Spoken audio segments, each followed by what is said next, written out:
This is the Protestant Libertarian Podcast, a project of the Libertarian Christian Institute and part of the Christians for Liberty Network. I really hope that you guys enjoy today's show.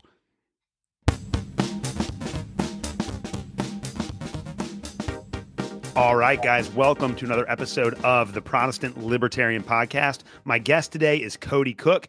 I actually usually write an introduction for this show, but since Cody's been on so many times, I don't really feel like, Cody, at this point that you need any introduction. And in fact, I'll let you introduce yourself to my audience. But I think when in the recording studio for this, I'm pretty sure that I put that this was Cody Cook 5. But if I'm remembering right, it might actually be the 6th time you've been on the show. I don't know. You're in a very prestigious and small group of people that have had more than 4 appearances on the show. So Cody, welcome back, and just tell everyone about yourself.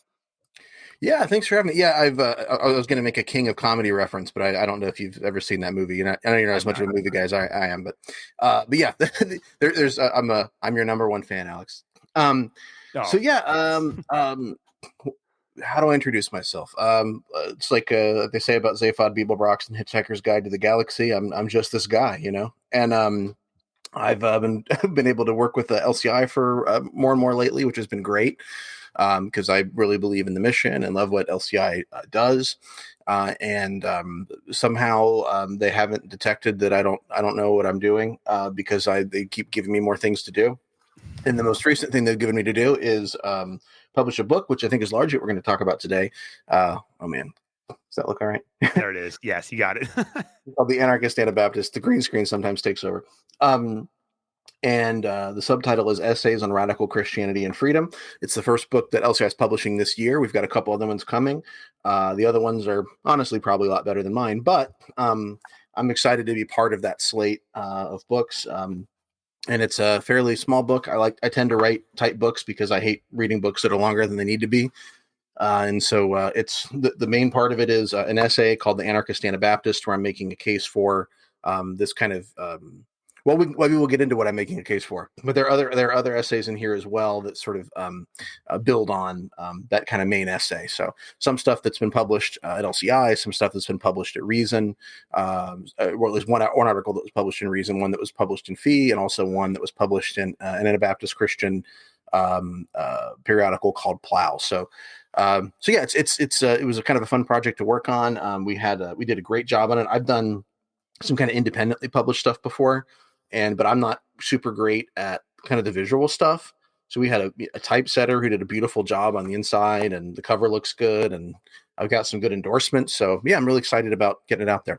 Yeah, and it is a fantastic book. I've read the whole thing. It's incredible, and it's a very, very easy read, good introduction to all of these ideas. So you nailed it, not wanting to go, because I read a lot of biblical scholarship, and sometimes those people drone on and on and on. You can make an argument in 2 paragraphs, but then it takes you 200 pages.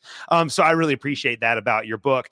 You did do an interview with Doug Stewart a couple weeks ago where you covered a lot of the main themes of the book. And so one of the things that we decided going into the interview is that we were going to cover some of the sub themes, but I do want to give my audience kind of a big picture understanding of what you're trying to do in this book here, what you're working with. And so before we get into some of the details, like what motivated you to write this book? Like why this book right now? Yeah. I generally write a book because there's a gap that I see that I think should be filled. And so in this case, the gap was that there's, in my opinion, so much overlap between Anabaptism, which is a movement that started in the 16th century alongside the Reformation. And most people who are familiar with Anabaptists today would know them as Mennonites and Amish. But what's kind of interesting is that there's this real significant overlap between that Anabaptist tradition and what I call in the book Libertarian anarchism. But Anabaptists don't really seem to get the credit they deserve, I think, for coming to some of the conclusions of classical liberalism almost 200 years before classical liberals did. And so that's one part of one of the things that I wanted to fill is kind of calling attention to that. I also wanted to let libertarian Christians know that there's already a Christian tradition that grounds their political philosophy. So with most libertarian Christians, I know they're Catholic or Reformed or Methodist, and they kind of try to smash that into their libertarianism. And sometimes the rough edges don't fit together. Right. And so I think, folks like that would benefit, I think, from looking at early Anabaptism for some of the tools that they might need to make their politics and Christianity make sense together. And while I'm an Anabaptist myself, I'm not necessarily saying that they should leave their own tradition. there's always value in listening to other Christian traditions to see what they might have gotten right that your tradition missed. So, I think I've learned a lot from, even though I'm not Reformed, I've learned a lot from my Reformed brothers and sisters. And I think that you could say something similar about Anabaptism in general, but especially for somebody who's part of kind of more of a liberty or anarchist movement. Yeah. And but really before meeting you, I didn't know personally anyone that was committed to the Anabaptist tradition. Being from Kentucky, there's some Amish people that live here, but I didn't have any good friendships or relationships with people that came out of that tradition. And as I've learned from you over the last couple of years, in a lot of ways, I'm really impressed with many of the aspects of Anabaptist theology because they do seem to correspond so much to the way that I've kind of read the Bible and understood how the writers of the Bible deal with political engagement and economics. And so there's just kind of this incredible amount of overlap. And I know that when I've had you on the show in the past, we've discussed Anabaptist or Anabaptism. But for my newer listeners who aren't familiar with some of the older content, maybe it would just be helpful for you to explain what Anabaptism is. So at its core, what is this tradition all about? And then how is it compatible with libertarianism or anarchy?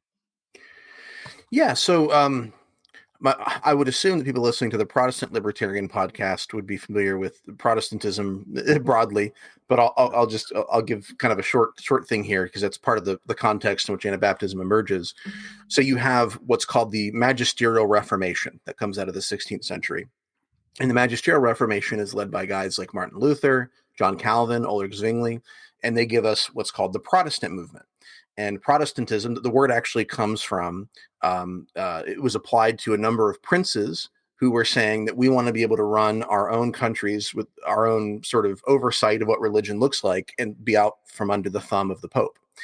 And so the word Protestantism actually comes out of a kind of a Christian state or kind of church nationalism kind of context. But to their, I guess you might say their left, were what were called the Radical Reformation. And the Anabaptists were part of that Radical Reformation movement. And what made them, I think, really unique, there's a number of things, but ultimately, I think what the core is of Anabaptism compared to Protestantism is that they were insistent that true Christianity is a voluntary religion. It's not a civil religion. And while they tried to obey the law to get along with the state, that kind of thing, they saw themselves as fundamentally part of a different kingdom. So this idea of voluntary Christianity undergirded much of their theology and practice, and I'm sure we'll get into that a little bit later. But the way in which these ideas dovetail with libertarian anarchism, and specifically with Christian anarchism, I think should be kind of obvious even at first blush. But apart from a reference in Rothbard to the Anabaptists as virtual anarchists, libertarians have largely failed to understand the ideological debt that we owe to Anabaptists. So that's part of what I'm kind of trying to do with this book is pay that debt. Perfect. Well, I want to get into some of the details. And like I said, this isn't going to be covering a lot of the core content in your book. We kind of talked about how you've already, like I said, worked through that with Doug Stewart. And I'm sure you're going to be on other podcasts where you look at the big picture. I want to get into some of the details. And fortunately, as we were talking about before the show, as luck would have it, the day that this podcast is released is going to be one day before your book is released. So if you're hearing this on Tuesday, February 17th, then tomorrow, Wednesday, February 18th, you'll be able to purchase a copy of this book everywhere, and you ought to do that. Now, I do want to give one warning to everybody in the audience, and that is that Doug Stewart wrote the foreword to the book, which I think is a terrible marketing strategy. So if you're wanting people to actually purchase this book, why in the world would you let somebody like Doug write a foreword? It seems like that is going to take away from the credibility and the intellectual gravitas of your book. Yeah, well, let's be honest, Alex. AI wrote the foreword. Yeah, that's true. Doug doesn't actually write anything. No, I mean, honestly, if I had known that Preston Sprinkle would write such a glowing endorsement, there's no way I would have asked Doug to write the foreword. No, to be actually honest, Doug is sympathetic to the mission of the book. He's the face of LCI, for better or for worse, which graciously offered to publish the book. And he's a good friend, so I'm really proud to have Doug write this foreword for me. So yeah, it's happy to have Doug on there. I was real pleased that he was willing to do it. Yeah, I mean, and it was rough even with him using AI, so I couldn't imagine how it would be if he actually wrote it on his own. But so for anyone listening, don't let that dissuade you from buying the book. If you open it up and you see Doug Stewart's name at the very beginning of it, don't Yeah. worry, make it through, and then the rest of it will make a ton of sense to you. You could assume that it's the Doug Stewart who wrote, along with Gordon Fee, those books on hermeneutics, if Yeah. it helps. Yeah. Actually, speaking of coming out right after this releases, um, if folks buy the paperback at libertarianchristians.com and use the coupon code anarchist25, they will get 25% off. So if you prefer Kindle, that you'll have to do that through Amazon. But paperback is available at Amazon and Libertarian Christian. So you can use that code if you want. Perfect. And I'll put all that in the show notes here. Great. Well, the first thing that I want to talk to you about, and this is something that you kind of addressed a little bit as you were explaining the Anabaptist movement, but I want to talk to you about the distinctives of the Anabaptist tradition and how they were in many ways separate from other Protestant movements during that time. And a lot of it has to do with state power and the magisterial reformation and in opposition to that. But just within the world of, kind of broadly Protestant thought, what are some of the characteristic distinctives of the Anabaptist tradition, even going back to the Reformation? And then today, how does Anabaptism kind of relate or stack up to some of the more popular traditions within Protestantism? Yeah, and I mean, there's kind of a debate about whether or not Anabaptism should be considered within the Protestant movement or not. So in arguing for it, they share certain key ideas like, sola scriptura and, faith alone. They also, I mean, the Anabaptist movement also sort of emerges just after the Protestant Reformation happens. And Luther, I think, really set a course for what was going to happen later. The earliest Anabaptists were disciples of Zwingli, but Zwingli sort of found himself in this position where he was, saying maybe one thing in private, but he was willing to compromise with the Swiss government, with the city government of where was where was the city that Zwingli was Zurich, in? right? Zurich, thank you. Yeah. He was willing to compromise with the city government of Zurich because they were giving him a platform. And so what sort of happened was you had a few of his followers who got impatient and met in private and chose to baptize themselves as adults. And that doesn't seem like, it doesn't seem maybe as quite as radical as Martin Luther nailing the 95 Theses Right. on the wall. But it actually was far more radical. And we'll get into why. I mean, ultimately it's because Anabaptists really emphasized the voluntary nature of Christianity, and that worked its way into other issues. So if Christianity is voluntary, that means it's opposed to force, to violence. So Anabaptists were pacifists, and they called on rulers to reject state Christianity, to reject war profiteering, to stop harassing peaceful people. So that sort of flowed from that voluntary sense of what Christianity was.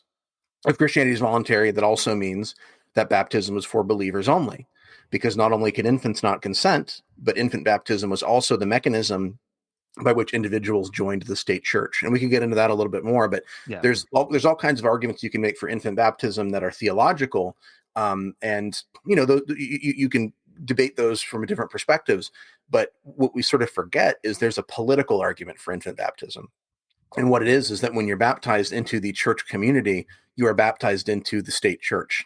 And so to be an Anabaptist, to reject that, to not baptize your babies, is not just to be a heretic, but it's ultimately to be a traitor, to be a non-citizen. And so the only really other people who weren't baptized were Jews, and they weren't given the same status as other Europeans. So in addition to that, so just kind of going along this idea, if Christianity is voluntary, you really can't have a state church. Right. So this affected other things, too. So like the way they approach church discipline. So Anabaptists refuse violence. And so they use shunning and refusal of table fellowship to unrepentant sinners in their midst instead of executing them. That was the way that the Protestants did it. The Anabaptists said, well, no. Basically, what you do is there's the church and there's the world. And you send people out into the world if they are sort of unwilling to be part of the community. And if you have a state church, there's no other place to send them except to hell. So you kill them. So I think it's not a coincidence that practice of shunning, which I think seems a little regressive today, but at the time it was very progressive. And but you also find that in the early church, and I don't think that's a coincidence because they saw the church and the world in the same way that Anabaptists did, and not the same way that early Protestants did. What you see, I think, ultimately from those early Anabaptists is that they created these parallel, voluntary, stateless societies. And you still see that to some degree among the Amish and the Hutterites. So when people say anarchism can't work, I just say, well, look at the Anabaptists. If you live in Pennsylvania, you go down the road and look at the Amish. Another thing worth noting, Martin Luther is known for his strong advocacy of religious education for lay people. But as Rothbard pointed out, Luther advocated that the state perform this function, which makes him, in a sense, the father of government schools. So there are some difficulties here if you're trying to sort of marry Protestantism to anarchy or to libertarianism. You have to, I think, really think of these things through a very different lens than the way that Calvin and Luther thought of them. And ultimately, the lens that you're looking through them through is kind of an Anabaptist lens. There's another question that maybe we could get into a little bit, something you and I have talked about in private, which is, should the magisterial reformers have known better? And so on the one hand, I'd say, well, the early church did and the Anabaptists did. So it seems like possible that they could have come to that conclusion. They had their Bibles in front of them. I think we can give them a certain amount of understanding for being products of their time. But I kind of feel like the Anabaptists proved that the reformers should have known better. And they probably actually bear some guilt for their violent statism. Part of the question, I think, is why did Zwingli and why did Luther, if they were so concerned about, kind of a sincere biblical faith, why did they acquiesce, and also just individual conscience, why did they acquiesce to the idea of a state church? And there's kind of a cynical reading, which sort of says, well, they maybe did it to save their own skins or to save their own privilege or power because they were being offered a seat at the table. You might also say, maybe it was like another way to think about it would be, maybe even if they were inclined to think like the Anabaptists were, they sort of said, what I'm proposing is the truth, and I want the truth to get out there. And so if somebody's offering me a seat at the table to proclaim the truth, I should accept that because that means the gospel goes further. But that also sort of, I think, highlights the temptation that the state often brings to the church, right? Yeah, I agree. And I'm definitely someone that wants to, on the one hand, we can't excuse the fact that there were people that were murdered over these ideas. And I think that that's always wrong. And I'm not sure how you can, in any time in human history, read the Bible and walk away, especially the Gospels, thinking that it's okay to kill somebody that doesn't agree with me. I just don't understand how you get to that. But I do think it's important to try to contextualize both of them. With Martin Luther in particular, I mean, Elector Frederick of Saxony, who, had his own politically motivated reasons for wanting to protect Martin Luther, but Martin Luther and the Reformation in general would not have taken off had it not been for the protection of the civil magistrate in the region of Germany that Martin Luther lived in, the Holy Roman Empire at that time that Martin Luther lived in. So yeah, I think to your point, like Luther definitely probably had a sense of being indebted to the state, and he was an Augustinian. And so like a lot of reformers, this idea that there's a kingdom of God and a kingdom of man, and that they have kind of different spheres of sovereignty, to coin a term there. I think that is kind of deeply embedded in that idea as well. And I just believe that Martin Luther was willing to excuse certain behavior in the civil sphere that he wouldn't necessarily do in the theological sphere. But then again, this is what I think was so brilliant about the Anabaptists, is that they realized that distinction was a chimera. And what's really ironic about that is that there have been some scholars of Augustinian thought that have suggested that towards the end of Augustine's life, he might have actually changed his mind on that issue as well. But I kind of liken it too, and I'd love to get your take on this because this is an issue that's very important for like libertarians, and Anabaptists have always been fantastic on this. But to be a good libertarian is to be anti-war, but yet you have millions of Christians in the United States on both the right and the left that are willing to go along with every single one of America's imperialistic wars because they grew up in a culture where we were taught that to be patriotic and to love your country means that you have to support all of our military engagements. And they think that we're like on the right side of history, and they just don't have any way of getting out of that. And so that's kind of the way that I like in what Luther and Calvin were doing to the Reformation, is that like it's very easy to look around the world today and see how Christians have their own cultural blind spots, and they're kind of guilty of doing that as well, No, that's a fair point. And we'll probably get into this a little bit later, but there is this kind of I think sometimes it's easy to say, like, well, if you have the right theology, you'll see it the right way, and that isn't always the case. Because there are a lot of Anabaptists today, Amish and Mennonites, who I think start from the right principles, but don't end up in a logical logical place from those right principles. And so there is something that happens where our desires interfere with our reason. And so, I there's part of me that's inclined to say that, for example, Anabaptist Christians have, I think, a much better answer to Christian nationalists than like Reformed libertarians might. Yeah. Because I think Reformed libertarians and Christian nationalists do share sort of a foundation in seeing church and state as not necessarily opposed. And so they make, and libertarians, Reformed libertarians, of course, will make important distinctions there. But I think it's a little bit harder to fight that battle when you do have so much common ground. When the church and the state, from kind of a Reformed perspective, can be integrated, whereas like from an Anabaptist perspective, it's just a complete non-starter if you're being consistent with the theology, which doesn't, of course, mean that that's So we may get into this, but like there is it's not the case that people are always consistent with their starting principles. And so there are some Reformed libertarians who I think come to the right conclusions compared to some Anabaptists, Amish and Mennonites today that really don't, even though they should. Right. Yeah. And again, it's really all about presuppositions. And I think that there is, and this is part of the reason why I find at least the epistemological aspect of postmodernism so compelling. It's just the idea that we are completely subjective beings and that we're like indelibly shaped by our cultural context. And it's impossible for us to completely remove ourselves from that context and look at the world objectively. We can't, because we're shaped by it, and just our fundamental ways of thinking, our categories of knowing, like all of these are just shaped by the culture in which we were raised. And so I can be like sympathetic towards people that have these cultural blinders, because I know that I have plenty of my own as well. Like again, a good example of this, and something I wanted to talk to you about that directly relates to that, is just the idea of infant baptism, which is a very complex issue for a lot of people. And of course, I was, and this is, I mean, for my Protestant audience, most of them already know this, but like this is kind of like heresy beyond heresy. I was baptized in the Catholic Church as an infant, and I've not been rebaptized. And I know that that's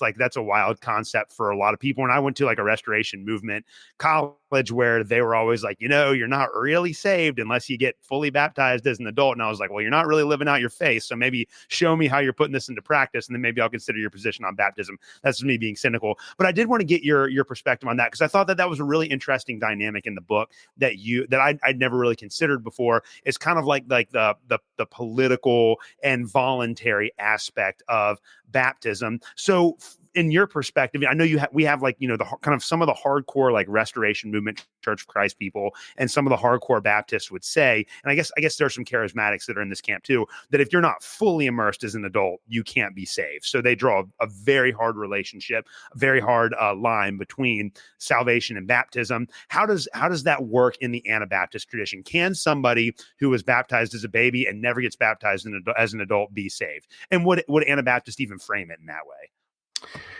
Yeah, I mean, so they take sort of a complicated viewpoint on that, and I think it's similar to, I think, a position that I've sort of come to when I think about baptism. So, I mean, baptism is meant to convey certain things. I think one thing that it does convey, and there's an article, or there's a chapter in the book about this, but those who've read R. Allen Street's book, was it Caesar and the Sacrament, may be familiar with this idea already, that the word sacrament is it's a political word. And so I think Tertullian is the first person we have on record to use it in a Christian context. But a sacrament, or the sacramentum in the Roman Empire, was an oath that was made to Caesar. And so Tertullian said, you can't have an oath to Caesar and an oath to Christ. You can't have a sacrament for Caesar and a sacrament for Christ. And so I make I kind of draw something from the arts that I think is really helpful here, which is that old spiritual Down by the Riverside. You familiar with that one? Yeah. Mm-hmm. Yeah.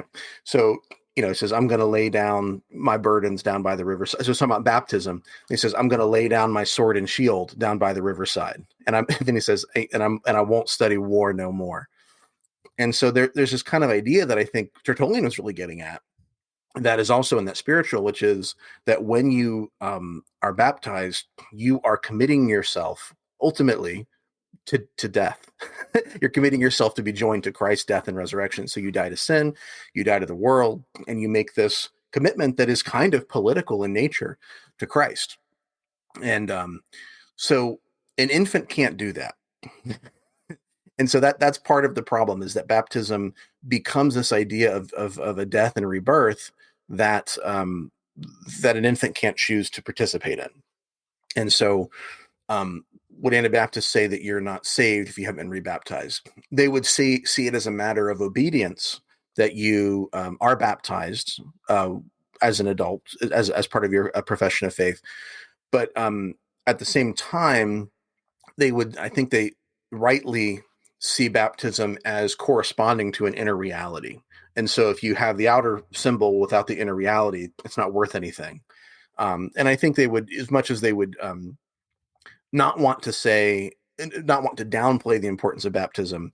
I think if cornered, you said, hey, the thief on the cross, he didn't have time to be baptized, they would say, well, of course he's fine. So I think it's kind of tricky if you hold a position that baptism doesn't actually save you, but you want to emphasize how important it is, and you want to emphasize how the New Testament talks about baptism in that kind of salvific language. And I think the reason that it does is because what it represents is what saves. It's that death to sin and that union to Christ, and that allegiance to Christ that saves you. And so, it's a little bit like saying, looking at a wedding ring or a marriage ceremony as representing your marriage commitment, or representing your marriage in general, right? Like, it's more than that. And if I lose my ring, it's not like I'm not married anymore. Right. But it does perform this sort of function of sort of an external representation of this sort of inward reality. So I think that's more or less how most Anabaptists would look at it. Yeah, no, that makes a lot of sense. Well, I wanted to talk to you a little bit about and this is something that obviously I guess I never thought of with respect to the Anabaptist tradition, but when I read it, it just makes sense. One of the things about these Protestant denominational labels is that they're oftentimes not very helpful, because you can say, okay, well, someone claims to be a Lutheran, and then of course the follow-up question to that has to be, well, what kind of Lutheran are they? Because there's, hundreds of different subcategories and sub-denominations within Lutheranism, and you have the same thing within the Reformed tradition, and then within Methodism and like the Baptist. So there are kind of these broad denominational labels, but there are a lot of disagreements between people that share those labels. Again, I think a really relevant one for a lot of the people in our audience is like the difference between, in Presbyterianism, the PCA and the PCUSA is night and day different. And when I was at the Lutheran Church, we were a part of the ELCA, which is a fairly progressive wing of the Lutheran Church, and our church actually voted to leave and go to the LCMC, which was a more conservative wing. So there are all kinds of differences of beliefs, and Anabaptists are no different. And you talk about some of those conflicting beliefs in your book, and I thought that was a really interesting passage. So maybe talk to us about some of the spaces where Anabaptists have like genuine good faith disagreements on certain theological issues. Yeah. So there is, there's a tendency sometimes when you're writing a book to say, like, libertarians are right about everything, or Protestants are right about everything, or Methodists or whatever, that you'll sort of emphasize the good things and not really emphasize the things where maybe it doesn't really work out the way that you're describing. And so there is that danger there. And so like I'll start with maybe some of the things where I feel like Anabaptists have gotten things wrong.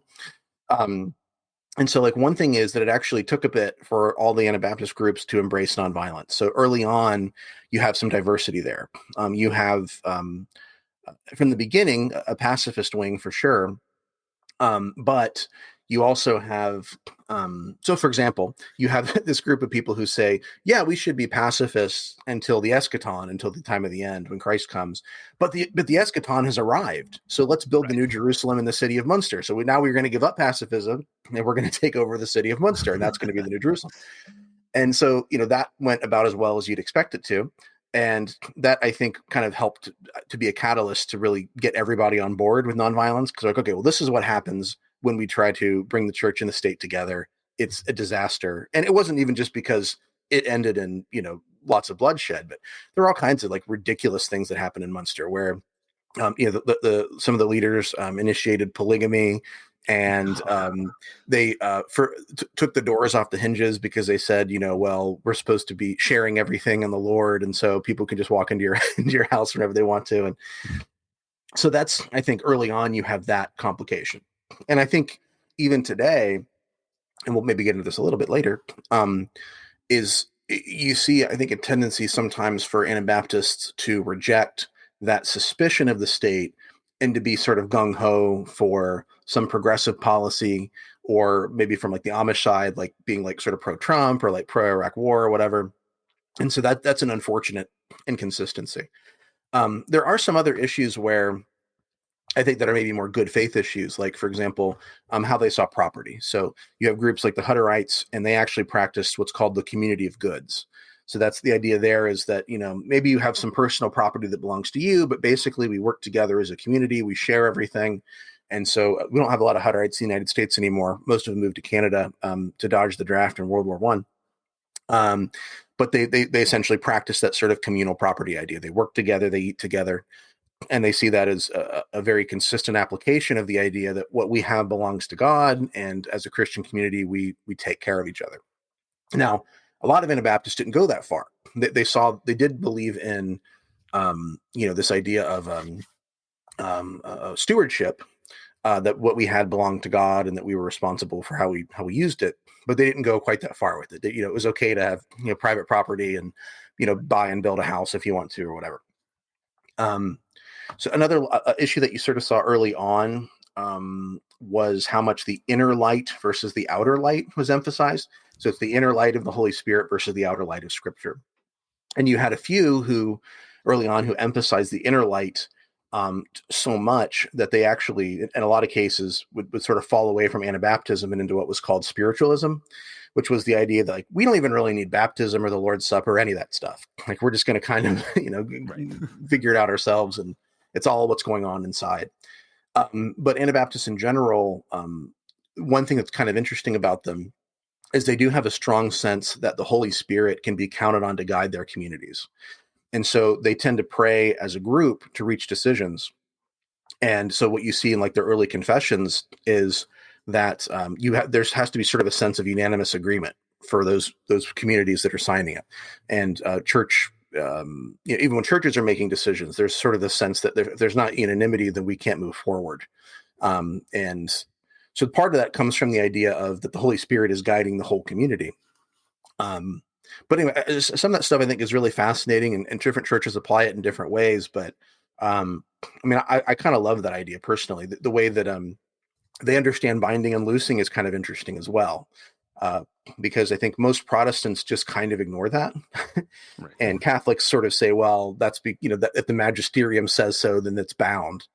Whereas the way they look at it is, well, Christ has called us to be a community, to come together. And when we agree as brothers on something, because we've prayed through it and the Holy Spirit has guided us, we believe that God is leading us. And so the church is kind of responsible. So they especially apply it to church discipline, that we sort of come together as a church and we've said, Bob needs to stop sleeping with his stepmother, like happened in Corinth. And so they sort of push him out, and then, he repents and they bring him in. So as a church, they agree to these things, and that's how they understand binding and loosing. They don't hold to infallibility like the Catholic Church does, but they do think that God is guiding that process, and the Holy Spirit can be trusted to help them through that. So those are some things that I think are really interesting. How that is applied varies, I think, from community to community. I just read an article that I think should be published in a Brethren in Christ journal. They're a Anabaptist denomination that is also influenced by Wesleyanism.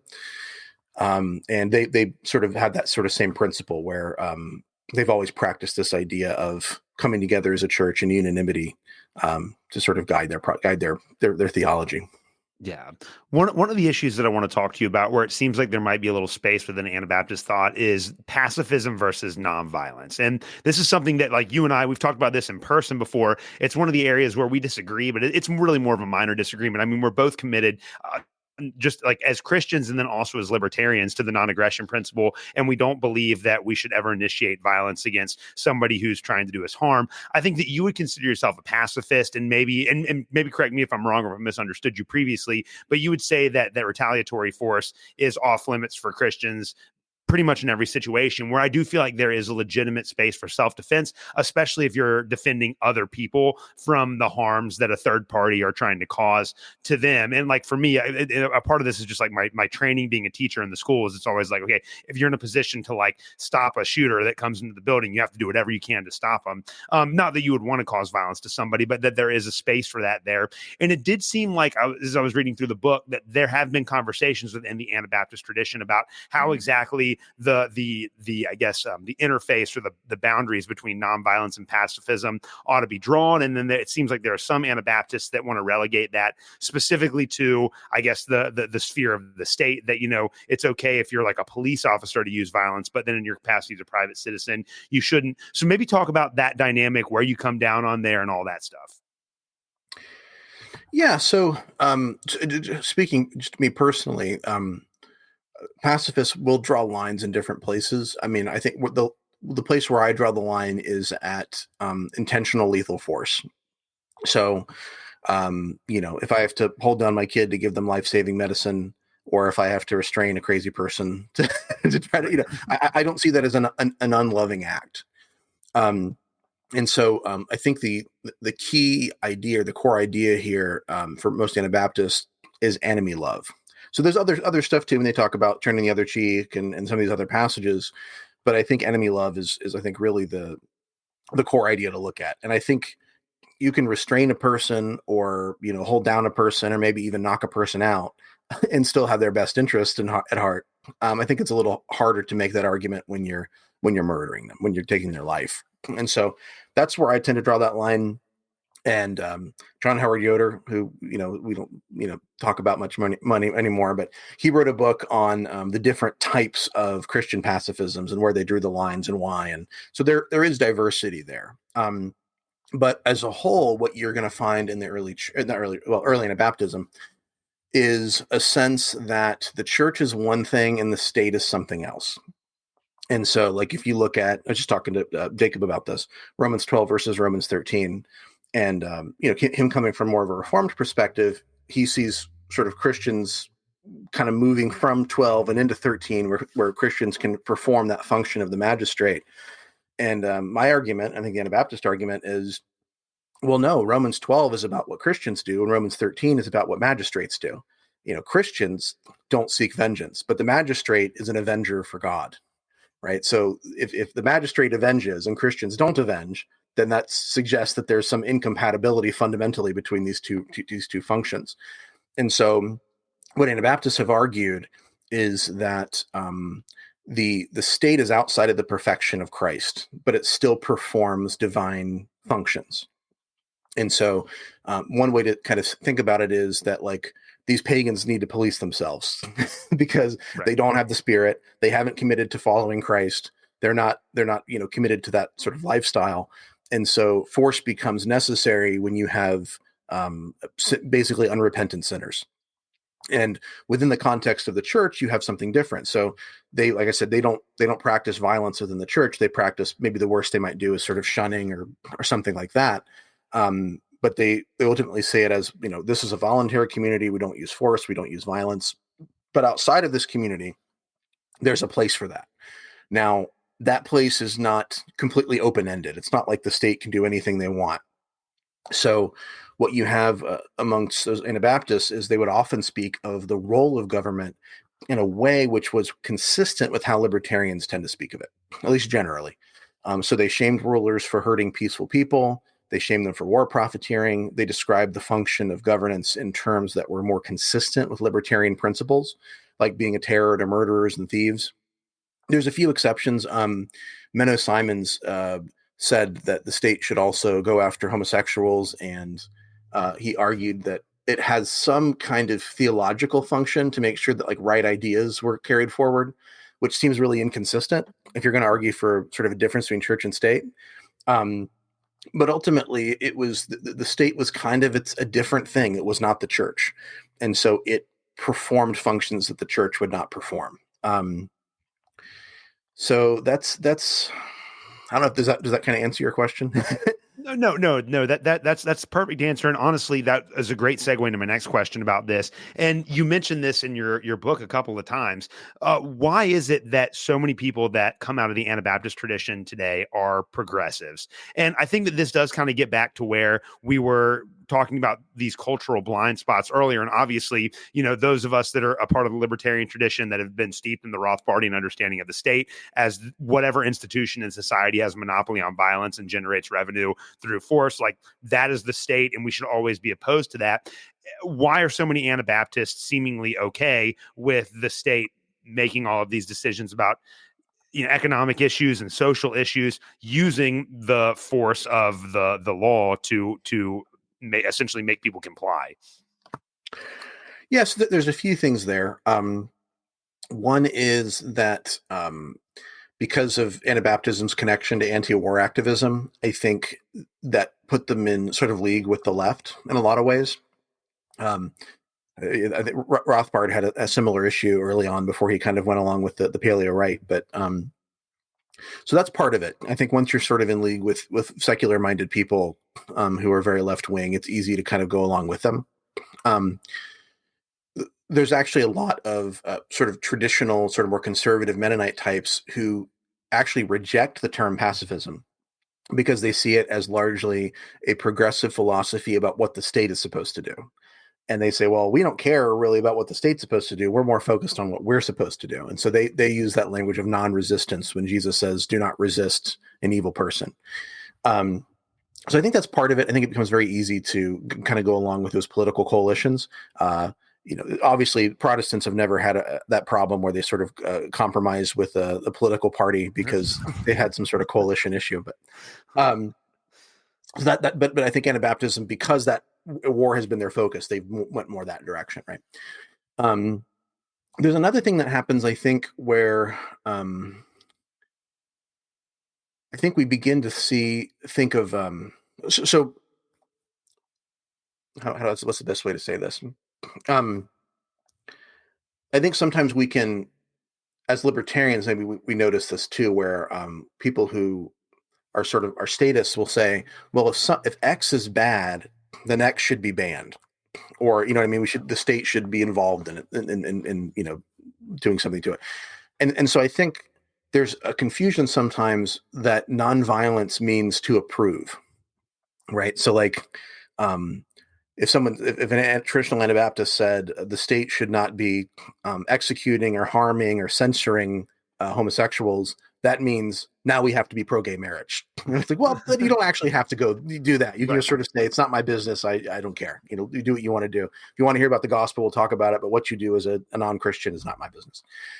So that's another thing. I think there's another potential problem that Anabaptism has, which is that there's an overemphasis on ethics as disconnected from theology.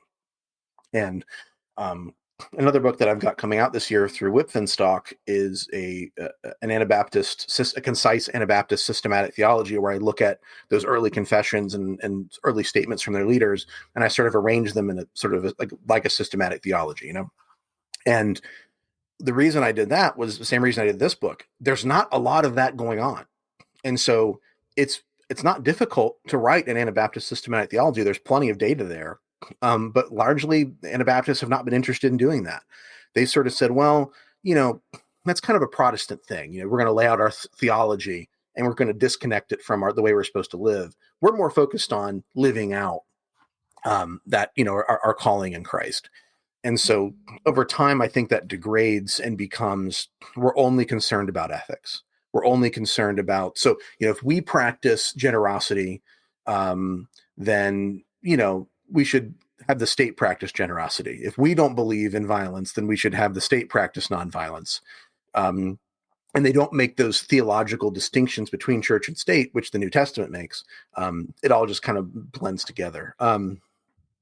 So those are, I think, some of the reasons why you've seen among those kind of more progressive Mennonites and Church of the Brethren types, this kind of lean toward progressivism, toward an approval of LGBT lifestyles and stuff like that. Yeah. In the last couple minutes that we have here, about 10 or 15 minutes left before we got to wrap up, I want to talk about a couple of figures with kind of very prominent figures, one within the Anabaptist circle, and then two others that are just kind of generally famous, at least among people that pay attention to Christian scholarship.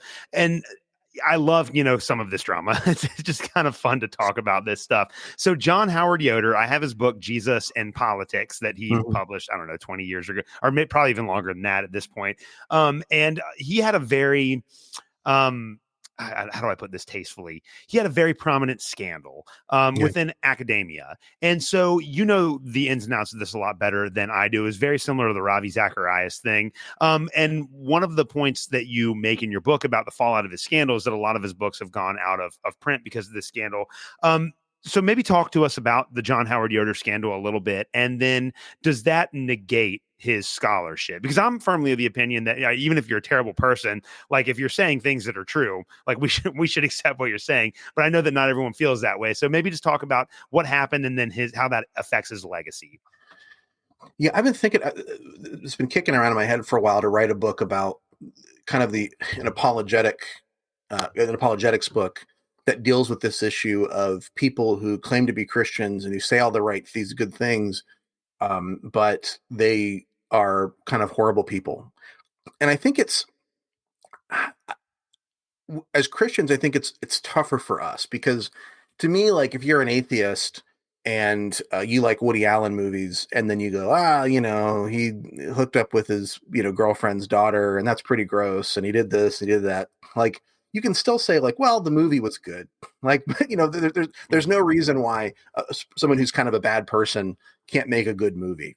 But as Christians, I think we can distinguish between theology and behavior, but the New Testament doesn't really put it that way. Like, that's not really how we're supposed to be. I mean, the right theology is supposed to lead to the right behavior. Those things are supposed to come together. And so when somebody does horrible things but seems to say all the right things, it makes you question, the value of their work, right? Because if that work is supposed to be coming from this sincere fidelity to Jesus, and they don't have that, then what is it that they're saying? I mean, are they just using their brain detached from the Holy Spirit to do that? Is it more complicated than that? So there are a lot of tensions there. But I think ultimately the Yoder scandal demonstrates that right ideology doesn't guarantee right behavior. And, Yoder's whole thing was this rejection of force. So like, you'd think that Anabaptists would get this better than anybody. It's like, well, yeah, of course the Calvinists and of course the Catholics are doing this stuff, but not the Anabaptists. We have the right theology about violence and consent and, voluntary relationships. So, but here's this guy who says all that stuff, and he's forcing himself essentially on non-consenting women. And there's this great book called You Are What You Love by a Reformed guy, believe it or not, James K.A. Smith. And he argues with this idea that behavior is shaped by belief, which is a very rationalistic Protestant idea. I think R.C. Sproul said before, ideas have consequences. And he's not wrong. And, I tend to, I've always sort of thought that way myself, that you want to get your ideas right so that your behavior is right. But there's something else that complicates that. And that is that, our behavior is actually shaped more by what we love than by what we believe. And so you might believe that adultery is a sin, but if you love having sex with strangers, that passionate desire is probably going to overrule your cold belief system, right? So while belief isn't unimportant, if we don't allow ourselves to be transformed into the kind of people that love the good, our right beliefs aren't going to accomplish much. Now, what does that mean about whether or not I should read John Howard Yoder? I think you can get some of those ideas from other places, and that's great. But at the end of the day, I think he had a lot of insights into what Anabaptist theology was and what it meant to follow Jesus. And so it's tough because I don't necessarily want to cite him, especially when I'm talking about the right way to follow Jesus. But it's we owe him a debt, at least a theological debt and, an ideological debt. And, I don't always know exactly what to do with that.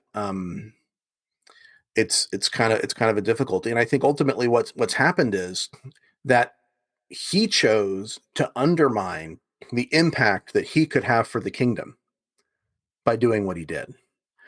And it's a shame that it's not just he did these horrible things to these women, but he also did something really horrible to the church because the church could have benefited from having those ideas around and from republishing those books and that reach, continuing to grow, and it can't because of what he chose to do. I think that's horrible for so many reasons. Yeah.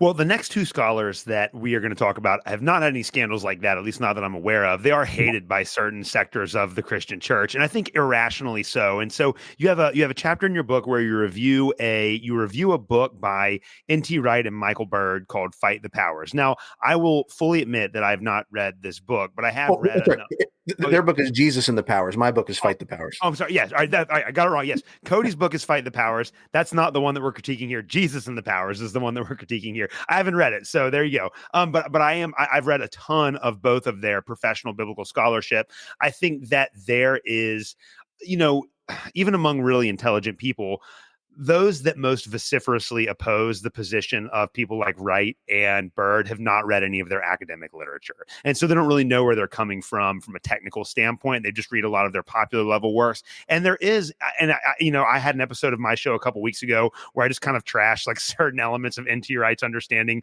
of modern politics and economics. And one of the points that I made was like, he's doing this really great biblical scholarship that I think is historically rooted and does a great job of elucidating these ideas in the text. And then when it comes to his application of how to put this into practice in the modern world, he just completely fails. And I kind of went over the reason for that. And your critique of Jesus and the Powers is very similar to that. Talk to us about what N.T. Wright and Michael Bird get wrong about Christian political engagement. Yeah. So, I mean, Jesus and the Powers, I wrote a review for Libertarian Christian Institute that's included in the book and kind of a section on making application of Anarchist Anabaptist ideas. And so, I mean, in Jesus and the Powers, they make some, I think, strange moves, strange choices as to how they're going to think about this issue. So, I guess first of all, maybe the question is, what are the powers? And if you look at Scripture, you've got some examples where the powers and principalities, the arche and exousia, they're described as these rebellious spiritual powers, right? And you have other places where the term is used very simply for political authority. And then you have some places where it's like, I don't know what the author is talking about here. Is he talking about political authority or is he talking about these spiritual beings? And so, like when Colossians talks about Jesus being above all heavenly arche and exousia. It's like, okay, well, obviously he's talking about these spiritual powers. But then, like in 1 Corinthians, where Paul talks about all arche and exousia being under Jesus's feet, well, does that mean political power, or is he talking about this kind of spiritual powers? And so I think Wright and Bird, they don't clearly define necessarily which one they think it is, but I did pull a quote from an interview that Doug Stewart did for the Libertarian Christian podcast with Bird, where Bird sort of suggests that it's this kind of nexus of spiritual and political power, that it's kind of this kind of heart, this thing you can't really disconnect. And that's what he means by the powers and principalities. But then he also says, like they say in the book, I think they tend toward like a subjective view of the powers, that they're not these spiritual beings really, but they're these political systems. And that once they stop, they actually say this, once they stop being worshipped, they stop being demonic. And so, like, if you're thinking that they're talking about spiritual powers, demons or whatever, it's like, so once you stop worshiping a demon, they become like reconciled to Jesus. They become like, is this like universalism? Like, how does this work exactly? And so they have this idea that the powers have been reconciled to Christ. And so like it becomes kind of difficult to imagine what that looks like. And ultimately the argument that they're making is kind of like diet Christian nationalism. It's that if the powers have been reconciled to Christ, that means that Christians can now participate fully in our political systems without there being any potential conflict, or at least maybe there could be potentially, but there's not necessarily. Yeah. And I mean, you read John's Revelation, Satan is described as this dragon who enables the beast of empire and directs him to oppress the church. This is after Jesus. So Revelation 12, you have the birth of Jesus, you have the death of Jesus, you have his ascension, and then you have Revelation 13, and Satan is still directing the empires of the earth. Satan himself is described as a 7-headed dragon with a crown on each head, which suggests complete power over the whole world, right? And incidentally, in Revelation 12, the dragon is described as waiting with an open mouth at the birth of the Savior to devour him. But it's like, okay, but wait, wasn't it Herod who tried to kill Jesus? So yeah, it was like, sure, but the state isn't just a natural phenomenon. It's diabolically empowered and directed. And so, ultimately what they're trying to do is justify this kind of Anglican, benevolent, soft Christian nationalism that I don't think the text supports. And this goes back to what I talked about earlier, that there's an Anabaptist way of kind of looking at these things, that church and state are separate. Unfortunately, I don't think that they really emphasize that connection between state and Satan that I think is very biblical. Sometimes you'll get it in a few confessions, but I don't think that they talk about it as much as they should, because it really undergirds their whole argument. But if you come from more of a Reformed perspective, I think you're more inclined to see that the church, to agree with Wright and Bird, that the church can perform these functions. So like there are differences. Like when I say like it's diet Christian nationalism, they're ultimately going to say that as Christians, our goal is to love our neighbor and serve them. And like that sounds pretty good. But what they're sort of getting at is, even though they agree with Christian nationalists in principle about church and state coming together, they're going to see what Christians should want to do as different. Instead of trying to execute Muslims or whatever, we're going to love our Muslim neighbors. And what a Christian nationalist would say is, well, yeah, the way you love them is you do everything you can possible to get them out of Islam, right? And so, but Bird and Wright sort of have this more sort of soft secular approach to it. So, yeah, there's a lot we could talk about more there, but I know we're getting close to time on this. But yeah, we are. I think that's a great overview. And again, I think that everyone that is interested in these conversations just needs to go out and buy your book, which will be available everywhere tomorrow. So Cody Cook, yeah, we're up on the hour mark here, man. It's always great to talk to you and have you on the show. I hope you sell 1 million copies, become the New York Times #1 bestseller, for a year in a row, knock everyone off. I hope that it's a huge success.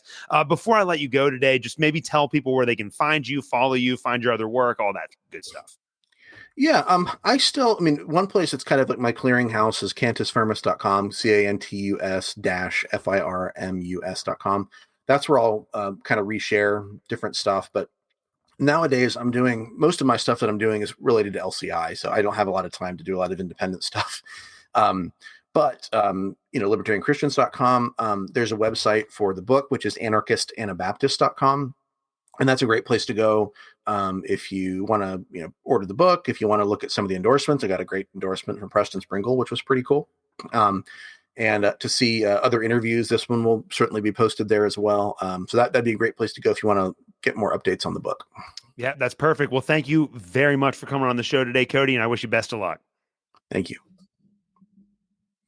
Thank you for listening to another episode of the Protestant Libertarian Podcast. If you have any questions or comments, please reach out to me at theprotestantlibertarian@gmail.com. You can also find me on Twitter. You can follow me at the handle @ProLibertyPod. Again, that is @ProLibertyPod. And you can also visit me at theprotestantlibertarianpodcast.com.